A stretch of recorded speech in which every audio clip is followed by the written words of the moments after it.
दोस्तों ईपीएफओ ने eligible members को हायर पेंशन का विकल्प चुनने की समय सीमा बढ़ा दी है। अब आप हायर पेंशन का विकल्प 26 जून 2023 तक चुन सकते हैं। यदि आप रिटायरमेंट के बाद एम्प्लॉय पेंशन स्कीम के तहत ज्यादा पेंशन पाना चाहते हैं तो अब आप ऑनलाइन 26 जून 2023 तक आवेदन कर सकते हैं। लेकिन कई सारे मेंबर्स हायर पेंशन के बारे में जानकारी न होने के कारण कंफ्यूजन में है कि वो हायर पेंशन को सेलेक्ट करें या फिर रहने दें।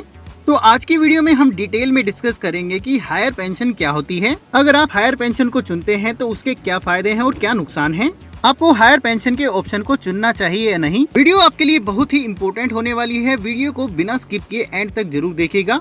और अगर आपने मेरे चैनल माई सिंपल गाइड को अभी तक सब्सक्राइब नहीं किया है तो प्लीज सब्सक्राइब जरूर कीजिएगा और प्रेस कीजिएगा बेल बटन को, ताकि फ्यूचर में जब भी मैं ऐसी कोई इम्पोर्टेंट वीडियो डालूं तो उसका अपडेट आपको तुरंत मिल जाए। हायर पेंशन के बारे में जानने से पहले हम ईपीएस यानी कि एम्प्लॉय पेंशन स्कीम के बारे में जान लेते हैं। हर महीने आपकी सैलरी से जो पैसा काटकर आपके पीएफ अकाउंट में जमा किया जाता है, उतना ही पैसा आपके एम्प्लॉयर द्वारा भी आपके पीएफ अकाउंट में जमा किया जाता है। करंटली 12% आपकी सैलरी से काटा जाता है और 12% ही आपके एम्प्लॉयर द्वारा आपके पीएफ अकाउंट में जमा किया जाता है।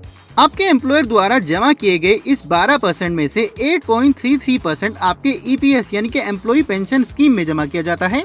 आपके एम्प्लॉयर द्वारा आपके ईपीएस अकाउंट में जो ये पैसा जमा किया जाता है उसकी सैलरी लिमिट 15,000 रूपए होती है, यानी कि 15,000 रूपए का 8.33% यानी कि 1250 रूपए तक ही आपके ईपीएस अकाउंट में जमा किया जा सकता है, भले ही आपकी सैलरी इससे ज्यादा हो। दोस्तों ईपीएस अकाउंट में जो ये पैसा जमा किया जाता है, ये पैसा एक मेंबर को 58 इयर्स की एज के बाद यानी कि रिटायरमेंट के बाद मंथली पे किया जाता है।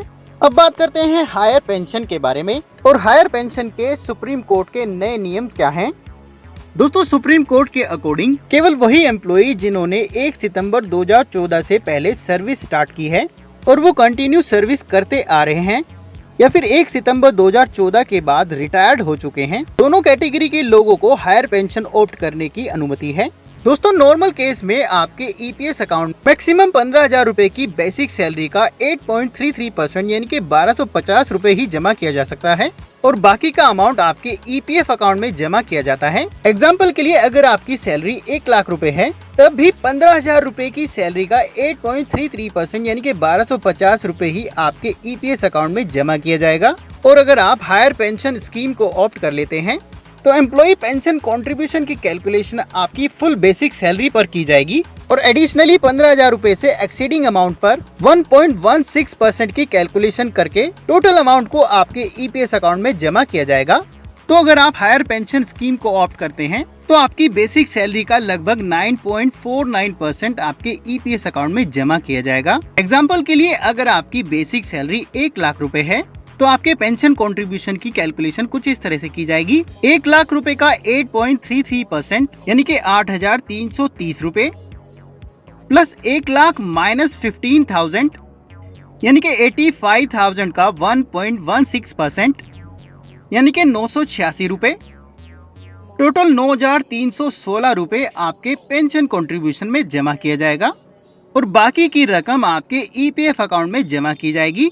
दोस्तों अगर आप हायर पेंशन स्कीम को चुनते हैं तो आपके ईपीएफ कंट्रीब्यूशन में कमी आएगी और आपके ईपीएस कंट्रीब्यूशन बढ़ जाएगा। कंपैरिजन के लिए आप इमेज में देख सकते हैं। अगर आप हायर पेंशन स्कीम को नहीं चुनते हैं तो 1 लाख की बेसिक सैलरी पर अगर पेंशन कंट्रीब्यूशन कैलकुलेट किया जाता है तो वो 1250 बनता है और बैलेंस अमाउंट यानी कि 22,750 रुपए आपके ईपीएफ अकाउंट में जमा कर दी जाती है। और अगर आप हायर पेंशन को चुनते हैं तो यहाँ आप देखेंगे आपके ईपीएस कंट्रीब्यूशन में 9,316 रुपए और बैलेंस अमाउंट यानी कि 14,684 रुपए आपके ईपीएफ अकाउंट में जमा किए जाएंगे, यानी कि आपका ईपीएफ कंट्रीब्यूशन कम हो जाएगा और पेंशन कंट्रीब्यूशन बढ़ जाएगा। दोस्तों यहाँ पर ध्यान रहे, अगर आप हायर पेंशन को चुनते हैं तो आपकी ज्वाइनिंग से लेकर अभी तक के ईपीएफ कंट्रीब्यूशन में से हायर पेंशन कैलकुलेशन के अकॉर्डिंग अमाउंट को कम कर दिया जाएगा और उसे पेंशन कंट्रीब्यूशन में ट्रांसफर कर दिया जाएगा। अब बात करते हैं अगर आप हायर पेंशन को चुनते हैं तो उसके क्या फायदे हैं और क्या नुकसान हैं।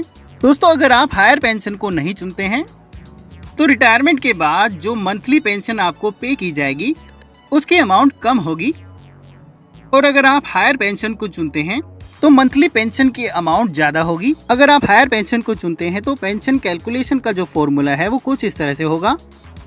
Average basic salary for last 5 years multiply by years of pensionable service. यहाँ पर पेंशनेबल सर्विस का मतलब है कि जितने पीरियड तक आपने पेंशन स्कीम में कंट्रीब्यूशन किया है, डिवाइड बाय 70। एग्जाम्पल के लिए अगर आपकी एवरेज सैलरी 1 लाख रुपए है और सर्विस पीरियड 35 साल का है, तो आप 58 साल की उम्र के बाद यानी कि रिटायरमेंट के बाद लगभग 50,000 रुपए तक की हायर पेंशन पा सकते हैं। और अगर आप हायर पेंशन को नहीं चुनते हैं तो आपकी पेंशन 1,000 रुपए से 5,000 रुपए के बीच में हो सकती है। अब बात करते हैं अगर आप हायर पेंशन स्कीम को चुनते हैं तो उसके क्या नुकसान हैं। दोस्तों, अगर आप हायर पेंशन स्कीम को चुनते हैं तो रिटायरमेंट के समय आपके ईपीएफ कंट्रीब्यूशन की अमाउंट कम हो जाएगी। यानी कि अगर आप हायर पेंशन स्कीम को चुनते हैं तो आपके टोटल सरप्लस की 40% अमाउंट आपके पेंशन कंट्रीब्यूशन में चली जाएगी और आपका ईपीएफ लमसम विड्रॉवल कम हो जाएगा। यानी कि फ्यूचर में अगर रिटायरमेंट पर आपको कुछ बड़ा काम करना है, यानी कि घर लेना है या फिर शादी अगर करनी है, तो आपके ईपीएफ अकाउंट में जो बड़ा अमाउंट है वो नहीं मिल पाएगा। वो आपके ईपीएस अकाउंट में कन्वर्ट कर दिया जाएगा और आपको बुढ़ापे के समय मंथली पे किया जाएगा। दोस्तों, हायर पेंशन स्कीम को सेलेक्ट करने के लिए आप ऑनलाइन अप्लाई कर सकते हैं। उसके लिए सिंपली आपको यूनिफाइड मेंबर पोर्टल को ओपन करना है, जिसका डायरेक्ट लिंक मैंने वीडियो के कमेंट में पिन कर दिया है। जैसे ही आप यूनिफाइड मेंबर पोर्टल को ओपन करेंगे तो यहाँ पर लॉगिन स्क्रीन के नीचे आप देखेंगे आपको एक लिंक लाल कलर में ब्लिंक करता दिखाई देगा। Pension on higher salary exercise of joint option. जैसे ही आप क्लिक करेंगे अगली स्क्रीन आपको कुछ इस तरह से दिखाई देगी। उसके बाद नीचे आपको क्लिक करना है क्लिक हियर पर। जैसे ही आप क्लिक करेंगे अगली स्क्रीन में आपको कुछ डिटेल्स फिलअप करनी है, जैसे कि अपना यूएएन नंबर, नाम, date of birth, Aadhaar number, Aadhaar link mobile number. Detail भरने के बाद आपको नीचे कैप्चा कोड एंटर करना है और उसके बाद नीचे इनके डिस्क्लेमर को एक्सेप्ट करना है और नीचे गेट ओटीपी पर क्लिक कर देना है। जैसे ही आप क्लिक करेंगे आपके आधार कार्ड से रजिस्टर्ड मोबाइल नंबर पर एक ओटीपी आएगा। उस ओटीपी को आपको यहाँ पर एंटर करना है और वैलिडेट ओटीपी पर क्लिक करना है। जैसे ही आप क्लिक करते हैं अगली स्क्रीन पर आपको एक जॉइंट ऑप्शन फॉर्म खुल के आ जाएगा। सबसे पहले आपको यहाँ पर डिस्क्लेमर को एक्सेप्ट करना है, उसके बाद नीचे स्क्रॉल करना है। उसके बाद नीचे मेंबर डिटेल्स में अपनी ईमेल आईडी, आधार कार्ड से लिंक बैंक अकाउंट नंबर और आईएफएससी कोड, ये डिटेल भरनी है। उसके बाद नीचे joint option and contribution details में आपसे कुछ सवाल पूछे जाएंगे। यहाँ पर आपको पढ़कर यस या नो को सेलेक्ट करना है। उसके बाद आपको नीचे स्क्रॉल करना है और इनकी टर्म्स एंड कंडीशन को यहाँ पर पढ़ने के बाद नीचे आई एग्री पर क्लिक करके इनको एक्सेप्ट करना है। यहाँ पर अपने प्लेस को फिलअप करना है और नीचे कैप्चा कोड एंटर करने के बाद सबमिट एप्लीकेशन पर क्लिक करके एप्लीकेशन को सबमिट कर देना है। जैसे ही आप सबमिट पर क्लिक करेंगे आपके हायर पेंशन स्कीम को चुनने की रिक्वेस्ट को सबमिट कर दिया जाएगा और आपको उसकी एक एक्नॉलेजमेंट भी दी जाएगी। तो इस तरीके से आप ऑनलाइन अपनी हायर पेंशन स्कीम को ऑप्ट कर सकते हैं। तो दोस्तों, आई होप हायर पेंशन के बारे में आपका कंफ्यूजन क्लियर हो गया है।